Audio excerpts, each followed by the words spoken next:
Hey guys, welcome back to our YouTube channel, Tech It Simple. Today, in this video, let's learn about how to log into SunTrust Bank.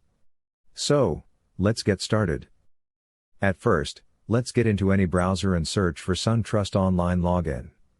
Now, we can see there is no SunTrust Bank available over here. This is because SunTrust Bank is now converted to Truist as it is merged.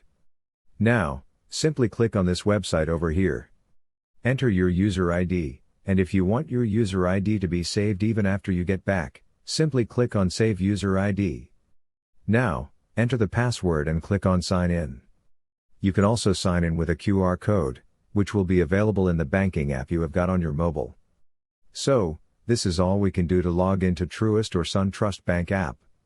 This is all. I hope you liked the video.